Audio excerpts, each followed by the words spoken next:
Mai mult decât simple surse de încălzire, termoșemineele reprezintă un element central în amenajarea spațiilor contemporane. Dacă până acum vorbeam de producători din Germania, Polonia sau Spania, astăzi mergem la singurul producător de termoșeminee pe lemn din România. Cum se fabrică un termoșemineu și mai ales unde? Casa Magazin va prezenta de-a lungul timpului cum se realizează aceste sisteme în țări ca Spania, Germania sau Polonia. Astăzi mergem la Sfântul Gheorghe, unde am descoperit unul dintre puținii producători români de termoșeminee și a cărui poveste începe cu o nevoie. Toată ideea asta a venit în 2014, când m-am mutat la casă și eu neapărat vreau să am un șemineu în casă. Ne-am dus la distribuitorul local aici ca să mă achiziționez un șemineu. Tatăl meu mi-a zis că să nu mă ocup cu șemineu, că mai are el o ușă rămasă de când se ocupa cu șeminee și o să-mi procure el unul. El mi-a procurat un termoșemineu care era de o capacitate destul de mare pentru locuința mea, care avea un randament foarte ridicat. Dar ce este un termoșemineu? Este un șemineu care nu doar asigură încălzirea în camera în care este instalat, dar are și o componentă care poate asigura încălzirea apei, care poate fi direcționată cu ușurință la un sistem de încălzire cu calorifere sau boiler pentru încălzirea apei menajere. O altă caracteristică a unui termoșemineu este combustibilul care este folosit ca sursă de încălzire. Acestea pot folosi cărbuni, lemn, peleți sau chiar gaze. În 2017 am produs primul produs care a fost făcut acasă la părinții mei în garaj și l-am trimis la certificare. Rezultatele de la certificare au fost foarte bune și așa ne-am decis să ne apucăm să le producem în serie.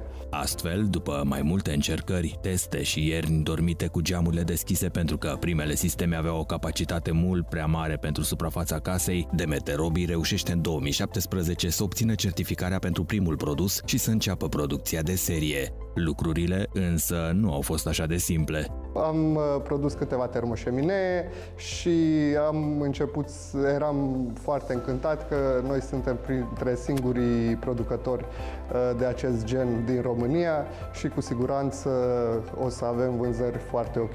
Dar când am început să dau telefoane pe la distribuitori, nimeni nu vrea să cumpere produsul nostru. Atunci m-am înscris într-o asociație.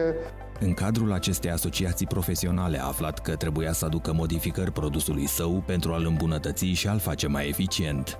M-am înscris într-o asociație de coșari, unde mi s-a adus la cunoștință că în cazul în care rămânem doar cu primul produs, care era cu admisie de aer din interior, cu ardere simplă, atunci nu prea avem posibilitatea de a rămâne pe piață. Atunci am înțeles că trebuie să facem un produs mai competitiv cu piața și atunci am făcut primul termoșemineu cu admisie de aer din exterior, dublă combustie, căptușit cu vermiculită.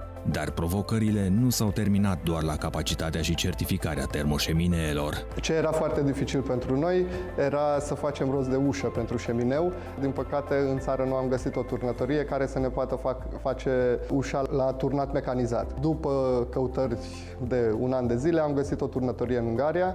După un an de zile, cei de la turnătorie n-au putut să ne onoreze comanda, am așteptat vreo 3 luni de zile, a trebuit să ne oprim de tot. Atunci am decis că trebuie să ne facem noi ușile noastre, termoșemineului. Am fost nevoit să-i punem și o admisie de aer secundară, o perdea de aer cald, care vine pe sticlă, care o protejează de funingine și de fum. Acum am ajuns la momentul în care considerăm că produsele noastre sunt competitive cu oricare produs de pe piața românească sau piața europeană.